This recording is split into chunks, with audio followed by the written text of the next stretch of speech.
တညအတွင်းမှာတင်တကဘာလုံးကကုန်ပစ္စည်းတွေရဲ့ဈေးနှုန်းတွေဟာအစပေါင်းတစ်တန်းလောက်ထိုးကျသွားခဲ့တယ်အခုဆိုရင်ခင်ဗျားတို့ဖူဂျီတောင်ကိုတရွန်တဲနဲ့ဝယ်လို့ရပြီးအမေရိကရဲ့ Wall Street ကိုတော့နှစ်ရွန်တဲနဲ့ဝယ်လို့ရနေပြီဒါပေမဲ့ကျွန်တော်စီကိုတော့ကျွန်တော်ပိုက်ဆံတွေရောက်မလာသေးသလိုဒီအကြောင်းကိုလည်းကျွန်တော်ဘာမှမသိသေးဘူးဒီနေ့ကျွန်တော်အမေစီစဉ်ပေးတဲ့ဘဲဈေးဆိုးကိုသွားခဲ့တယ်ကျွန်တော်တိတ်ပဲပြောမယ်အကယ်လေးမင်းကျွန်တော်ကိုလက်ထပ်ချင်တယ်ဆိုရင်မင်းမှာအနည်းဆုံးစတူရန်မီတာ100ရှိတဲ့အိမ်တလုံးဇင်ခံကားတစ်စီးနဲ့90စင့်တန်ဖိုးရှိတဲ့တင်တောင်းငွေရှိရမယ်90စင့်ဟုတ်လားမင်းနောက်နေတာလားရှင်အရေးချင်းမရှိရင်လည်းတိတ်ပြောလေလူစင်းရဲ့လို့အဲ့ဒီမင်းကလေးကလောင်ပြောင်ပြီးပြောလိုက်တယ်ကျွန်တော်ကြားတာမှန်ရဲ့လားမင်းတကယ်ပဲ90စင့်လို့ပြောနေတာလားအေးမင်းကြားတာအမှန်ပဲတင်တောင်းငွေက90စင့်ပဲဖြစ်ရမယ်အကယ်လေးမင်းကျွန်တော်ကိုလက်ထပ်ချင်တယ်ဆိုရင်အဲ့ဒီထဲကတစင့်တောင်ရောလို့မရဘူးဒီပမာဏကအရန်များတယ်ဆိုတာကျွန်တော်သိပါတယ်ဒါပေမဲ့ကျွန်တော်မိဘတွေကကျွန်တော်ကိုပြုစုပြောထောင်ခဲ့ရတာအရန်ပင်ပန်းခဲ့တာဟာသွားပြီတကယ်ပဲ90စင့်တောင်တောင်းတာလားမင်းကတနေရာကသူထေးကြီးများလားလိုရှန်ဖုံးရဲ့ပါဇက်ကအမှတ်မထင်ထွက်သွားတဲ့ရှင်ဘာတွေလျှောက်ပြောနေတာလဲအကယ်၍ရှင်မပေးနိုင်ရင်လည်းကိစ္စမရှိပါဘူးစိတ်မပူနဲ့ကျွန်တော်ရှင်းစီကအခွင့်ရေးမယူပါဘူးကျွန်တော်ကော်ဖီဖိုးကျွန်တော်ဘာသာပေးလိုက်မယ်ပြီးတော့နောက်တစ်ခါရှင်ကျွန်တော်စီငိုပြီးတော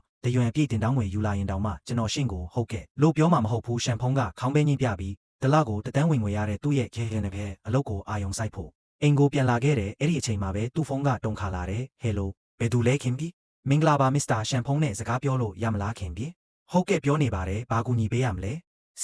ဲဆရာအွန်လိုင်းကနေဝယ်ထားတဲ့ Retail ခုနှစ်140ခုနှစ်လေရင်ကြီးကစိတ်ကန်းကိုရောက်နေပါပြီဒါကအရန်တန်ဖိုးကြီးတဲ့ပစ္စည်းဖြစ်လို့ဆရာကိုယ်တိုင်ဒါကိုဘယ်တော့လာယူမလဲဆိုတာအတီးပြုတ်ပေးစေချင်လို့ပါဟာလူကျွန်တော်ကအယုတ်ပဲဝယ်ထားတာလေအဲ့ဒါကိုမျိုးတဲကပါဆယ်ဂိတ်မှာပဲထားခဲ့လိုက်ဆရာနောက်နေတာလားဒါကတကယ် Retail ခုနှစ်140ခုနှစ်အစ်စ်ကြီးလေကျွန်တော်တို့ကိုတတိစ30ဆော့ပေးရင်တောင်ဒါကိုဒီတိုင်းပြထားခဲ့လို့မရဘူးဆရာကိုယ်တိုင်လာယူမှဖြစ်မယ်ကျွန်တော်လက်လျှော့လိုက်ပါပြီကျွန်တော်က3ရွန်တဲနဲ့ plastic အယုတ်ဝယ်လိုက်တာကိုခင်ဗျားတို့ကလေရင်အစ်စ်လို့ထင်နေကြတာလားကဲကောင်းပြီဘယ်ကိုလာရမလဲကျွန်တော်တို့ရှင်ရန်အပြည်ပြည်ဆိုင်ရာလေဆိပ်ရဲ့လေရင်ပြေးလမ်းပေါ်မှာရှိနေပါတယ်ကျွန်တော်ဖုန်းနံပါတ် message ပို့လိုက်ပါမယ်ပိုက်ဆံချွေတာဖို့အတွက်ရှန်ဖုန်းကလေဆိပ်ကိုသွားဖို့ဘတ်စကားနှစ်ဆင့်ပြောင်းစီးခဲ့တယ်ကားပေါ်ကလူတွေအားလုံးကသူ့ကိုအယူတယောက်လိုစိုက်ကြည့်နေကြတယ်ဘလောက်လဲကားခဘလောက်ကြလဲ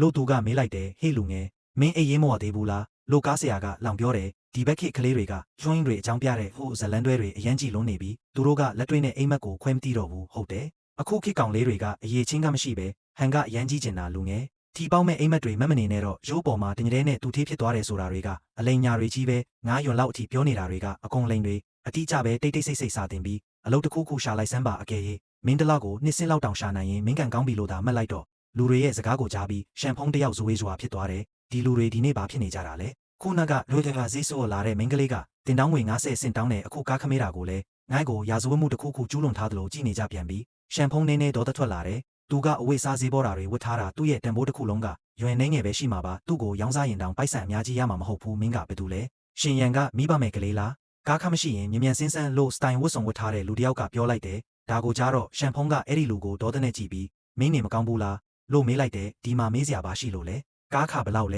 ပြီးတော့ဘေချီကနေမိုအထိကားခကဘလောက်လဲမင်းမဦးနောက်နည်းနည်းလေးမှရှိဘူးလားသူအဲ့ဒီလိုပြောလိုက်တာနဲ့ကားပေါ်မှာဆူညံသွားတယ်ဟေ့ကြည်စမ်းဦးသူကကားခဘလောက်လဲတဲ့ဒါကတရွန်လေးကောင်လေးရဲ့30ဆင့်ဒါမှမဟုတ်10မဟုတ်ဘူးကောင်လေးအိမ်မက်မက်တာကောင်းပါတယ်ဒါပေမဲ့လက်တွေကိုမမေ့နဲ့ဦးမင်းဦးနောက်များပြတ်သွားပြီလားဟုတ်တယ်သူ့ပုံစံကြည့်ရတာအကယ်လေးသူတရွန်တောင်ထုတ်ပြနိုင်ရင်ငါဒီဘက်စကားကြီးတစ်စီးလုံးကိုစားပစ်လိုက်မယ်အားလုံးကဝိုင်းလောင်နေတာကိုကြည့်ပြီးစတိုင်ဝတ်ဆုံတဲ့လူကသဘောကျနေတယ်သူကလူတကာထက်တာနေတယ်လို့ခံစားနေရတာလောကအကြောင်းမသိသေးတဲ့ကောင်လေးကသူ့အဆင့်တန်းကိုမေ့နေပြီးဒီနေ့ငါရဲ့ဇင်ခံကားကငဲရကအန်ဆက်တွင်းထားလို့သာငါဘက်စကားစီးနေရတာမင်းမပိုက်ဆံရှိရင်ငါ့ကိုဦးလေးလို့ခေါ်လိုက်ငါမင်းအတွက်ကားခပေးလိုက်မယ်သူကပြောသေးတယ်သူ့ရဲ့တလဝင်ငွေကနှစ်ဆင့်ခွဲတဲ့ပတ်ဝန်းကျင်ကလူတွေကသူ့ကိုတရက်ဆက်လောင်ပြောင်နေကြတယ်ဒီနေ့လူတွေအကုန်လုံးဘာဖြစ်နေကြတာလဲအဲ့ဒီအချိန်မှာရှန်ဖုံးရုတ်တရက်သဘောပေါက်သွားတယ်ဒါဟာစနစ်ကလှုပ်လိုက်တာတေချာပြီးကောင်းလိုက်တာဒီလောကကသူထေးကြီးတွေတောင်တလောက်ကိုတတန်းမနေရှာနေရတာဒါဆိုငါကအခုလောကမှာအချမ်းသာဆုံးလူဖြစ်မသွားဘူးလားဟုတ်တယ်ခုနကလူကြဈေးဆိုးလာတဲ့မင်းကလေးကအရန်လာတာသူ့မျက်နှာကိုပိုက်ဆံနဲ့ပြပောက်လိုက်ဦးမယ်ဟာသူကသူ့အတွေးနဲ့သူသဘောကျပြီးပတ်ဝန်းကျင်နဲ့ပြတ်တောက်သွားတယ်ဟေးကောင်လေးမင်းကားပေါ်ကစင်းမလားမစင်းဘူးလားမစင်းရင်လည်းအပြင်ထွက်စမ်းကျွန်တော်ကကားခဘလောက်လဲလို့မင်းနေတာလေခင်ဗျားတို့ကအယူတွေလားကောင်လေးမင်းကပိုက်ဆံအနှဲငယ်အကြောင်းပြောနေတော့ပဲလားကဲကောင်းပြီအကယ်၍မင်းတကယ်ပဲပိုက်ဆံထုတ်ပြနိုင်ရင်ငါမင်းကိုဒီနေရာတင်ငါအဖေလို့ခေါ်လိုက်မယ်သဘောတူလားရှန်ဖုံးကသူ့အိတ်ကက်ထဲကပိုက်ဆံတွေကိုထုတ်လိုက်တယ်အားလုံးအံ့အားသင့်သွားကြတယ်ရှန်ဖုံးကပေါ့ပေါ့ပါးပါးနဲ့အကျွေးစေးလေးစေးကိုလေရဲမြောက်လိုက်တယ်အဲ့ဒီအကျွေးစေးတွေကသူ့လက်ထဲပြန်ကျလာတော့ချွင်ဆိုတဲ့အတန်ထွက်လာတယ်လူတွေအားလုံးမျက်လုံးအပြူသားဖြစ်သွားကြတယ်ဒါကတရွန်တဲလေဘာတွေအန်သားနေကြတာလဲဖျားရည်ဒီလင်းရောင်ဒီပုံစံဒါတကယ်ပဲတရွန်အစ်စ်ကြီးပဲမဖြစ်နိုင်တာဒါက4ရွန်တောင်ရှိတာမင်းတာတွေကိုဘယ်လိုလုပ်ထုတ်ပြနိုင်တာလဲ ဒါဆိုတာကအတူလားရှမ်ဖုံးကပျော်ပျော်ကြီးအကျွေးစေးတစ်စိတ်ကိုလေထက်မြောက်လိုက်တဲ့အားလုံးရဲ့မျက်လုံးတွေကအဲ့ဒီအကျွေးစေးနောက်ကိုလိုက်ကြည့်နေကြတယ်အကျွေးစေးအောက်ကျပြီးပျက်စီးသွားမှာကိုသူတို့ကြောက်နေကြတာရှမ်ဖုံးကလက်တစ်ဖက်တည်းနဲ့အကျွေးစေးကိုဖမ်းလိုက်ပြီးအိတ်ကက်ထဲထည့်လိုက်တဲ့လူတွေကတယောက်ယောက်ကသူတို့အသားကိုလာဖဲ့သွားတယ်လို့မျိုးခံစားလိုက်ရတယ်ဟာဘယ်လိုလူလဲအကယ်၍ဒါအောက်ကျပြီးပွန်းသွားရင်ဘယ်လိုလုပ်မလဲဟုတ်တယ်အကယ်၍ဒါမြောင်းထဲကျသွားရင်ရောငါမှသာဒီလိုသားမျိုးရှိရင်ငါသူ့လေဘင်းကိုညှစ်တက်မိမှာမင်းကတော့မင်းမအဲ့ဒီလောက်အဆင့်ရှိလို့လားဒီပုံစံအရာသူထေးကြီးတယောက်ရဲ့သားဆိုတာတိတာနေတာပဲအကိုကြီးကျွန်တော်ကိုမြေတူးဆက်မောင်းတာတင်ပေးလို့ရမလားကျမကကောလိပ်မှာအလှဆုံးမင်းကလေးပါရှမ်ဖုံးရဲ့90အဆင့်အတွက်ဆိုရင်ကျမဘက်ကပိုက်ဆံပြန်ပေးပြီးတော့တောင်သူ့ဘေးမှာနေဖို့အဆင်သင့်ပဲကျမကတော့အခုထိခဲဆိုပါမင်းအိမ်မက်ရောက်နေတာလားမင်းကသူ့နဲ့မတန်တာတိတာနေတာပဲခုနကဘယ်သူပြောတာလဲအကယ်၍ဒါအစ်စ်ဆိုရင်သူ့ကိုအဖေလို့ခေါ်မယ်ဆိုတာဒါကိုကြားလိုက်ရတော့စတိုင်ဝတ်ဆောင်တဲ့လူရဲ့မျက်နှာဖြူဖြော့သွားတယ်ဒါပေမဲ့ရှမ်ဖုံးရဲ့ပိုက်ဆံအပြည့်ရှိတဲ့အိတ်ကက်ကိုမြင်လိုက်ရတော့သူ့ရဲ့အရှက်ကချက်ချင်းပဲလောဘဖြစ်ပြောင်းသွားတယ်နေဦးအကယ်၍သူကအသက်ကွာတာကိုတကယ်ပဲစိတ်မရှိဘူးဆိုရင်သူထေးကြီးတယောက်ကိုအဖေလို့ခေါ်ရတာငါအတွက်ပဲအကျိုးရှိတာပဲသူ့မျက်နှာကြည့်ရတာအရန်ရိုးသားပုံရတယ်အကယ်၍ငါသူ့သားဖြစ်သွားရင်သူငိုက်ကိုချစ်မှာပဲပါကျွန်တော်နာမည်ကန်ကြီးပါကျွန်တော်ကိုကန်ကာလို့ခေါ်နိုင်ပါတယ်ဝေးသွားစမ်းမင်းဘလောက်တောင်ယွန်စရာကောင်းလဲဒီယူတွေကိုကြည့်ပြီးရှမ်ဖုံးကတော့လောဘကြောင့်ကုန်ပစ္စည်းစည်းနှုန်းတွေတကယ်ကျသွားပြီဆိုတာအတည်ပြုနိုင်ခဲ့ပြီဆိုလိုတာကသူဟာအခုနိုင်ငံတစ်ခုထက်တောင်ပိုပြီးချမ်းသာနေပြီအကယ်၍စီလီယူရန်တာငါချမ်းသာသွားတာသိရင်သူငိုက်ကိုချက်ချင်းဖတ်တော့မှာဟုတ်သားပဲဒီလေရင်ပြန်အယုတ်ကငါရဲ့ခဲအိုလောင်းလေးရဲ့မွေးနေ့လက်ဆောင်ပဲဒါဘာမှမဖြစ်စေရဘူးရှမ်ဖုံးကချက်ချင်းပဲလေစိတ်ကိုသွားဖို့တက္ကစီတစ်စီးငားလိုက်တယ်စီလီယူရန်ဟာကောလိပ်ကလေးကရှမ်ဖုံးရဲ့အိမ်မက်နဲ့သမီးလေးပါသူဟာလွန်ခဲ့တဲ့3နှစ်လုံးသူမနောက်ကိုအယူမူလိုက်ခဲ့တာဖြစ်ပြီးခဲအိုဖြစ်သူကအမြဲတမ်းကူညီပေးခဲ့တာပါရှမ်ဖုံးကလည်းသူ့အပေါ်အမြဲပိုက်ဆံတွေတုံးခဲ့တာပေါ့ခဏအကြာမှာရှမ်ဖုံးကားပေါ်ကဆင်းပြီးလေစိတ်ရဲ့ရဲရဲထဲကိုဝင်ခဲ့တယ်သူခုနကဖုံးပြောထားတဲ့အလငယ်ခါဆိုဟဲ့ကလူကိုဖုံးခေါ်တော့မဲ့အချိန်မှာပဲသူ့ဖုံးမြည်လာတယ်ခါရီဆိုဗီပေါ်မှာသူ့ရဲ့အိမ်မက်နဲ့သမီးလေးစီလီယူရန်ရဲ့နာမည်ကလက်ခနဲ့ပေါ်လာတယ်ရှမ်ဖုံးပျော်ပြီးခုံမိမလို့တောင်ဖြစ်သွားတယ်သူထေးဖြစ်သွားပြီးနောက်မှာသူ့ရဲ့နတ်သမီးလေးရှိမှသူ့ရဲ့အရှိန်ဝါကိုပြချင်နေတာဟဲလိုအချစ်ရှာဝေးအတွက်မွေးနေ့လက်ဆောင်အစင်သင့်ပဲမင်းပဲမှာလဲကျမကိုအချစ်လို့မခေါ်နဲ့ကျမလေရင်ပြေးလမ်းမှာရှိနေတယ်ဒီကိုလာခဲ့ရှင်ကိုအရေးကြီးတာပြောစရာရှိတယ်ကျွန်တော်လဲလေစိတ်မှာပဲလေရှမ်ဖုံးနေတော့ဇိုးဝေးစွာဖြစ်သွားတယ်သူငှဲရကန်စီဥရေရကိုသွားပြီးအဲ့ဒီကမန်နေဂျာမစ္စတာဝန်ရဲ့နာမည်ကိုပြောလိုက်တယ်သူချက်ချင်းပဲဟယ်လီကော်ပတာရဲ့နားကွင်းကိုရောက်သွားတယ်အဲ့ဒီမှာစီလီယူရန်နဲ့သူမရဲ့မောင်ရန်ဝေးတို့ကိုတွေ့လိုက်ရတယ်ရန်ဝေးကရှေ့ကဟယ်လီကော်ပတာကြီးကိုအသေးချာကြည့်နေတယ်ဒီဇိုင်းကဘာကြီးလ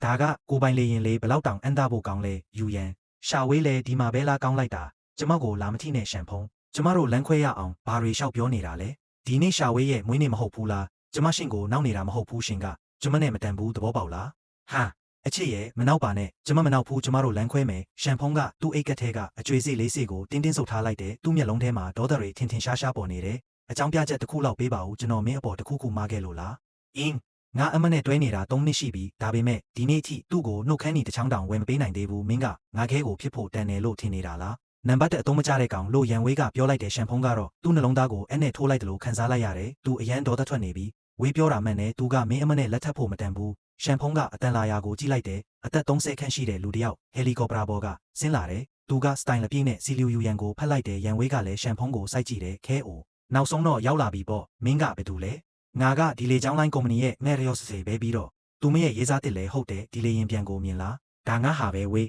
ဒီနေ့မင်းခဲကိုအရန်ပျော်နေတယ်ရော့မင်းအတွက်စာအိတ်နီတအိတ်ဒီပန်းတွေကိုလည်းယူလိုက်မရှက်နဲ့အိုးဖျားရည်တဆင့်အပြည့်တောင်ကျေးဇူးပါခဲအိုကအရန်ကောင်းတာပဲအရန်လဲချမ်းသာတယ်တွေ့ပြီလားခဲအိုကလက်တစ်ချက်ဝေးလိုက်တာနဲ့တဆင့်ရသွားပြီးမင်းကတော့မင်းတစ်သက်လုံးစူးစမ်းရင်တောင်ဒီလောက်ရှာနိုင်မှာမဟုတ်ဘူးအဲ့ဒီအချိန်မှာရှမ်ဖုံးကသူတို့ကိုကြည့်ပြီးအရန်တနာသွားတယ်တဆင့်ရတာနဲ့တင်ဒီလူတွေဘလောက်တောင်ပျော်နေကြတာလဲအကယ်လေးငါသာအိတ်ကက်ထဲကလေးရွံကိုထုတ်ပြီးသူတို့မျက်နှာကိုပြပောက်လိုက်ရင်သူတို့ပျော်လုံးလို့တေးတောင်သွားနိုင်တယ်ကလေးမင်းမဦးနောက်နည်းနည်းလေးမှရှိရင်ဒီကနေထွက်သွားစမ်းမဟုတ်ရင်ငါလုံကြုံရေးခေါ်ပြီးမင်းကိုအပြင်ကိုကန်ထုတ်ခိုင်းလိုက်မယ်မြန်ထွက်သွားအချိန်မဖြုံးနဲ့မင်းကြောင့်ငါအမကိုပိုင်လေရင်ပေါ်တက်ဖို့နောက်ကျနေပြီဒီလူပြက်တွေကိုကြည့်ပြီးရှမ်ဖုံးရဲ့မျက်လုံးတွေနီးရဲလာတယ်သူ့အတန်ကလည်းအရန်လေးလံနေတယ်ကောင်းပြီမင်းတို့လောက်ရဲ့အတွက်နောင်တမရဖို့ပဲငါမျှော်လင့်ပါတယ်ယူရန်ရန်ဝေးမင်းတို့နှစ်ယောက်လုံးကလူလိန်တွေပဲမင်းတို့နောင်တရားလိုက်မယ်မင်းတို့တခုခုလိုအပ်လာလို့ငါစီကိုဖုံးလာတောင်းရင်တော့ငါစီမလာနဲ့မင်းစီမှာလာတောင်းရမယ်မင်းတို့အတုံးမကျတဲ့ကောင်စီမှာလာမင်းသားကိုတေချာဖွင့်ပြီးနားထောင်ထားလိုက်ငါနာမည်နဲ့တရွံအပြည့်ရှိတယ်ပြီးတော့ဒီရဆေဗင်းစီ44ဟယ်လီကော်ပတာကြီးက3ရွံတောင်တန်တာငါခြေဖျားကအမွေးတပင်ကတော့မင်းရဲ့တန်ဖိုးထက်ပိုကြီးတယ်မင်းငိုက်ကိုဘလို့ပြိုင်မလဲမင်းဘာလို့ပြုံးနေတာလဲမင်းမှာနှလုံးသားမရှိဘူးလား3ရွံဟုတ်လားငါအိတ်ကက်ထဲက4ရွံနဲ့ဆိုရင်ငါလေစိတ်တစ်ခုလုံးကိုတောင်ဝယ်လို့ရတယ်မဟုတ်ဘူးလားအဲ့ဒီအချိန်မှာပဲဒီမှာဆူညံနဲ့ဘာတွေဖြစ်နေတာလဲအရန်ကြီးတဲ့ကွဲကြတယောက်လာတော့မယ်ဆိုတာမင်းတို့မသိဘူးလားဆိုတဲ့အတန်ထွက်လာတဲ့အားလုံးကလမ်းဘက်ကိုလှည့်ကြည့်လိုက်ကြတယ်စတိုင်ဝတ်စုံဝတ်ပြီးမျက်မှန်မဲတက်ထားတဲ့လူတစ်ယောက်သူတို့စီလျှောက်လာတယ်သူ့ကိုမြင်တော့စီလီယူရန်ကမျက်နှာမဲလိုက်တယ်ရှင်ကဘယ်သူလဲရှင်ကျမကိုလာနောက်နေတာလား သူမစကားမဆုံးခင်မှာတင်ဟက်ရီယိုစ်ဒီဂျီဘိုဒါကသူပါဇက်ကိုချက်ချင်းပိတ်လိုက်တယ်သူကကြောက်ကြောက်လန့်လန့်နဲ့အဲ့ဒီလူကိုကြည့်ပြီးဟက်ရီယိုစ်ရှင်ဒီမှာဘာလုပ်နေတာလဲလို့မေးလိုက်တယ်ဒါကကျွန်တော်သူငယ်ချင်းပါကျွန်တော်သူ့ကိုအခုပဲခေါ်သွားပါမယ်ချက်ချင်းပဲအခုနောက်အထိအချိုးတွေပြင်နေတဲ့ဒီဂျီဘိုဒါတယောက်အခုတော့အစီခံတယောက်လိုဖြစ်သွားပြီးစီလီယူရန်ရဲ့မျက်နှာအမူအရာလဲပြောင်းသွားတယ်တနစ်ကိုတန်းရှာတဲ့ဒီဂျီဘိုဒါတောင်ဒီလူကိုကြောက်နေရတာလားဒါဆိုဒီလူရဲ့ပိုင်ဆိုင်မှုကဘယ်လောက်တောင်ရှိမလဲတန်း90လားတန်း100လားအကယ်လေးငါသာဒီလူကိုမြူဆွဲနိုင်ရင်ဒီဂျီဘိုဒါရဲ့အချိုးတွေကိုတိတ်ခတ်နေစရာလိုမလားတခဏအတွင်းမှာတင်စီလီယူရန်ရဲ့မျက်လုံးထဲမှာဒီဂျီဘိုဒါဟာဘာမှမဟုတ်တော့ဘူးဒါနဲ့ဒီလူကြီးလာကြိုရတဲ့ကွဲချက်ကဘယ်သူဖြစ်မလဲဒီလောက်စောစာရှိတဲ့လူကိုယ်တိုင်လာကြိုရအောင်သူကဘယ်လောက်တောင်တန်ခိုးထွားမလဲဒီဂျီဘိုဒါကစီလီယူရန်ကိုတိတ်တိတ်လေးခေါ်သွားဖို့စူးစမ်းနေတော့မှရှမ်ဖုံးကအက်ရီယိုစီရှန်ကိုကြည့်ပြီးဖယ်ရီယိုစီရှန်ခင်ဗျားတန်ကြားရတာကျွန်တော်တို့အရင်ကစုံဘူးတလို့ပဲနော်လို့ပြောလိုက်တယ်သူအဲ့ဒီလိုပြောလိုက်တာနဲ့တကွင်းလုံးတိတ်ဆိတ်သွားတယ်ဒီဂျီဘိုဒါလည်းအရန်ကြောက်သွားပြီးရှမ်ဖုံးကိုတင်းတင်းဆုပ်ကင်လိုက်တယ်ဒီလူအတန်ကငါနဲ့ရင်းနှီးနေတယ်လို့ပဲမင်းသားတွေကိုဘယ်မှာကြားဘူးလို့လဲမင်းပါတွေရှောက်ပြောနေတာလဲငဲရီယိုစီရှန်ကမင်းလိုတာမန်လူတယောက်နဲ့ဘာပတ်သက်စရာရှိမှလဲရှမ်ဖုံးဘာဆက်ပိတ်ထားစမ်းမင်းပြောစရာရှိရင်အပြင်ထွက်မှပြောမယ်ရှမ်ဖုံးကတော့အေးအေးဆေးဆေးပါပဲမင်းကငါရှိုးဝက်ချက်တစ်ခုခုဖွင့်ပြောလိုက်မှကြောက်နေတာလားသူအဲ့ဒီလိုပြောလိုက်တာနဲ့ဒီဂျီဘိုဒါမျက်နှာပြက်သွားတယ်ဘာပဲဖြစ်ဖြစ်လူမှုပတ်ဝန်းကျင်မှာသူ့မှာလည်းဂုဏ်သိက္ခာရှိတာကိုကောင်းပြီးမင်းကဒီအခွင့်အရေးကိုတုံးပြီးပိုက်ဆံညစ်ချင်နေတာမဟုတ်လားငါပေးမယ်ငါတို့အပြင်ရောက်ရင်ငါမင်းကို90ဆင့်ပေးမယ်ဒီဂျီဘိုဒါကရှမ်ဖုံးကိုအပြင်ခေါ်သွားဖို့စူးစမ်းပေမဲ့ရှမ်ဖုံးကတစ်ချက်ကလေးတောင်မရွေ့ဘူးတဆင့်မင်းကိုငါလက်ကားပေးတာတဆင့်ဒါငါရဲ့လက်ခတ်တဝက်စာပဲရှိတယ်အရန်လောဘမကြီးနဲ့ဒီဂျီဘိုဒါကလုံခြုံရေးခေါ်တော့မဲ့အချိန်မှာငဲရီယိုစီရှန်ကတခုခုကိုသတိထားမိသွားတယ်ပြီးတော့မျက်လုံးအပြူသားနဲ့ရှမ်ဖုံးကိုကြည့်လိုက်တယ်သူ့အသက်ရှူတန်တွေမြင်လာတယ်ဒါသူပဲဒီအတန်ကဒီနေ့မနက်ဖုံးဖြေတဲ့လူရဲ့အတန်မဟုတ်လားဒါဆိုရင်သူကငဲရီယိုစီရှန်ကအသက်ပြင်းပြင်းရှူပြီးစိတ်ကိုထိမ့်လိုက်တယ်ငါ့ကိုလွတ်ဆန်းလို့ရှမ်ဖုံးကအော်လိုက်တယ်ဒီဂျီဘိုဒါလည်းချက်ချင်းကြောက်သွားတယ်ရှမ်ဖုံးသူ့နားကိုရှောက်လာတာမြင်တော့ဒီဂျီဘိုဒါနည်းနည်းတုံလှုပ်သွားတယ်ဂျယ်လဆက်ဆိုရှန်ဒီကောင်လေးကဒါပေမဲ့ငဲရီယိုစီရှန်ကဒီဂျီဘိုဒါကိုလုံးဝလစ်လျူရှုလိုက်တယ်သူကလေကားထစ်3ထစ်ကိုတပြိုင်တည်းတက်သွားပြီးရှမ်ဖုံးရှေ့မှာ90ဒီဂရီကုန်းညွတ်ပြီးအယိုအသေးပေးလိုက်တယ်ကျွန်တော်တီးခွင့်ရမလားခင်ဗျားကမစ္စတာရှမ်ဖုံးလားခင်ပြီးအဲ့ဒီအချိန်မှာတကွင်းလုံးတိတ်ဆိတ်သွားတယ်ယူရန်နဲ့ရန်ဝေးတို့ကတော့ဂျိုသားတယောက်ကိုမြင်လိုက်ရတယ်လို့ပါဇက်အဟောင်းသားဖြစ်သွားကြတယ်ဟုတ်ပါတယ်ကျွန်တော်ပါပဲခင်ဗျားကဘာတူလဲကျွန်တော်မှတ်မိပြီခင်ဗျားကဒီနေ့မနေ့ကျွန်တော်ကိုဖုံးဆက်တဲ့ပါဆယ်ပိုးတယ်လို့မဟုတ်လားပါဇက်ပိတ်ဆန်မင်းတီချင်လို့လားသူကချင်းအန်ဂီယူရဲ့အင်ရှေမင်းသားလေးအခင်းတွေဘေးဗဲရှန်ပါဆယ်ပိုးတဲ့လူကအင်ရှေမင်းသားလားအခုခေတ်ဝန်ဆောင်မှုပိုင်းမှာပြိုင်ဆိုင်မှုတွေဒီလောက်တောင်ပြင်းထန်နေပြီလား Director ခင်ဗျားတခုခုမားနေပြီထင်တယ်သူကစင်းရဲတဲ့ကောင်လေးပါသူကကျမအတွက်နှုတ်ခမ်းနီတစ်ချောင်းတောင်ဝယ်မပေးနိုင်ဘူးသူကခင်ဗျားရဲ့ကွဲကြဘယ်လိုလုပ်ဖြစ်နိုင်မှာလဲဟုတ်တယ်သူ့ကိုမြ мян အပြင်ထုတ်လိုက်ပါငဲရီယိုစီရှန်ရဲ့မျက်စိနောက်နေပါဦးမယ်သူ့ကိုဘသူကလက်နဲ့ထိရဲမှာလဲသူကအဇွန်ဝေဒေဖဲစီရှန်လေးလို့ငဲရီယိုစီရှန်ကအော်ပြောလိုက်တယ်မောင်နှမနှစ်ယောက်လုံးဒါကိုကြားတော့အန်တသွားကြတယ်မင်းတို့မျက်လုံးကိုဖွင့်ကြည့်လိုက်စမ်းအခုလေးတင်ဆင်းသက်လိုက်တဲ့ရီဖဲဖဲခုနှစ်140ခုနှစ်လေရင်ကြီးကအဇွန်ဝေဒေဖဲစီရှန်ဖုံးဝယ်ထားတာအားလုံးကသူညွန်ပြတဲ့ဘက်ကိုကြည့်လိုက်ကြတယ်နေအောင်အောက်မှာငွေရောင်တလက်လက်တောက်နေတဲ့လေရင်ပြန်ကြီးရီဖဲဆဲခုနှစ်140ခုနှစ်ဟုတ်လားဒါက3000ယွမ်တောင်တန်တဲ့အရန်စေးကြီးတဲ့စက်ပစ္စည်းကြီးလေ3000ယွမ်ဆိုတာမင်းတို့ကိုရောင်းစားရင်တောင်ခုနှစ်စင်တောင်တန်မှာမဟုတ်ဘူးသူကဒါကိုဘလို့ဝယ်နိုင်တာလဲအားလုံးအန်တနေတော့မှဇက်လိုက်ကခေါင်းကုပ်ပြီးပြောလိုက်တယ်နေဦးအကိုကြီးခင်ဗျားတခုခုမားနေပြီနော်ကျွန်တော်ကလေရင်ပြန်အယုတ်လေးပဲဝယ်လိုက်တာပါကျွန်တော်ခဲအိုလောင်းလေးအတွက်မွေးနေ့လက်ဆောင်အဖြစ်ပြင်ဆင်နေတာဒီစကားကိုကြားလိုက်ရတော့စီလီယူရန်တယောက်အသက်ရှူချောင်သွားတယ်ကျွန်တော်ပြောသားပဲသူက3ယွမ်တန်အယုတ်လေးဝယ်တာပါဆိုမှသူကဘလို့လုပ်လေရင်အစ်စ်ဝယ်နိုင်မှာလဲဟုတ်တယ်သူက3000ယွမ်နဲ့ဝယ်နိုင်နေဆိုရင်ငါဒီလေရင်ပြေးလန်းကိုတောင်စားပစ်လိုက်မယ်ရန်ဝေးကလည်းဟုတ်တယ်သူက3000ယွမ်ရှိရင်တောင်3ယွမ်တန်လေရင်ပြန်အယုတ်ဝယ်ပါမလားလို့လောင်ပြောလိုက်တယ်ဒါပေမဲ့မဲရီယိုစီရှန်ကတော့ရှမ်ဖုံးကိုလေးလေးစားစားနဲ့ကြည့်နေတော့ပဲမစ္စတာရှန်ခင်ဗျားနောက်နေတာလားဒါကတကယ်ဖဲဖဲခုနှစ်140ခုနှစ်အစ်စ်ကြီးလေခင်ဗျား3210ယွမ်နဲ့ဝယ်ထားတာလေခင်ဗျားရဲ့ပေးချေမှုကအောင်မြင်သွားပြီလေဘာပြောတယ်3210ယွမ်ဟုတ်လားရှမ်ဖုံးမျက်လုံးတွေပြူးသွားတယ်သူဝယ်လိုက်တုန်းက3.2ယွမ်ပဲလေဒါပေမဲ့အခုဈေးနှုန်းတွေကအစတန်းကျသွားပြီဆိုတော့ဖျားရည်ဒါဆိုရင်ငါဝယ်လိုက်တဲ့3.2ယွမ်တန်အယုတ်ကတကယ်လေရင်အစ်စ်ကြီးဖြစ်သွားတာပေါ့ဟုတ်ပါတယ်မစ္စတာရှန်ခင်ဗျားက3210ယွမ်နဲ့ဝယ်လိုက်တာပါဒါကဈေးကွက်မှာအမြင့်ဆုံးဈေးပဲခင်ဗျားကတကယ်ကိုသူထေးကြီးပဲဒီစကားကိုကြားလိုက်ရတော့စီလီယူရန်နဲ့ရန်ဝေးတို့မျက်နှာတွေဖြူဖြော့သွားကြတယ်မဖြစ်နိုင်တာသူကဘလို့လို့3000ယွမ်တောင်ရှိရတာလဲရန်ဝေးကတော့ဒူးတွေတောင်တုံနေပြီးအမကျွန်တော်တို့သွားပြီးကျွန်တော်တို့ခုနကသူ့ကိုဆဲဆိုခဲ့မိတယ်သူက3000ယွမ်တောင်ပိုင်တာဆိုရင်ကျွန်တော်တို့ကိုတတ်မလို့လုံနေကြတယ်ကူညီပါဦးသူကရှမ်ဖုံးရဲ့လက်ကိုဆွဲရမ်းလိုက်တာကြောင့်ရှမ်ဖုံးရဲ့အိတ်ကက်ထဲကအကျွေးစိတ်လေးစိတ်ဟာမြေပြင်ပေါ်ကိုပြုတ်ကျသွားတယ်အားလုံးတိတ်ဆိတ်သွားကြတယ်အဲ့ဒီတလက်လက်တောင်းနေတဲ့အကျွေးစိတ်တွေကိုကြည့်ပြီးအားလုံးအန်သားနေကြတယ်ခရားရည်လေးယွမ်အပြည့်တောင်သူ့စီမှာရတနာတိုက်ကြီးရှိနေတာပဲခဲအိုဒါကျွန်တော်တို့ကိုကူညီရင်ကျွန်တော်အမကိုခဲအိုနဲ့ပြန်ဆင်ပြေအောင်ကျွန်တော်ပြောပေးမယ်တကယ်ပြောတာခဲအိုအမကိုမြ мян တောင်းပန်လိုက်ပါဒါတွေကလေးယွမ်တောင်ရှိတာလေခဲအိုကအမကိုချစ်တာပဲမဟုတ်လားအကယ်လေးခဲအိုက ဒီလေးယွမ်ကိုတင်တောင်းငွေအဖြစ်ပေးမယ်ဆိုရင်ကျွန်တော်ခွင့်ပြုလိုက်မယ်ယူရန်လဲသတိပြန်ဝင်လာပြီးရှန်ဖုံးစီပြေးလာတယ်ရှန်ဘေဘီကျမမားသွားတာလူတိုင်းသိပါတယ်ကျမတို့ပြန်တွဲရအောင်ဒါတွေအကုန်လုံးကဒီရုပ်မာတဲ့ဒီကြည်ပိုတာကြောင့်ဖြစ်ရတာကျမနှလုံးသားထဲမှာရှန်တယောက်တည်းရှိတာပါဒီနေ့ညရှန်နဲ့အတူအိမ်လိုက်ခဲ့မယ်ဟုတ်တယ်ရှန်အကိုအမနောင်တရားနေပါပြီဒီလူလိန်နှစ်ယောက်ရဲ့အမူအရာကိုကြည့်ပြီးရှန်ဖုံးကလက်ခုပ်တီးလိုက်တယ်လူလိန်ကတော့လူလိန်ပါပဲမင်းကိုခုနကတဆင့်ပေးတဲ့လူကိုမေ့သွားပြီလားသူ့ကိုခဲကိုလို့ခေါ်နေတာပဲသူလေအခုကျမဘာလို့ငါ့လိုဆင်းရဲတဲ့လူနောက်ကိုလိုက်နေတာလဲ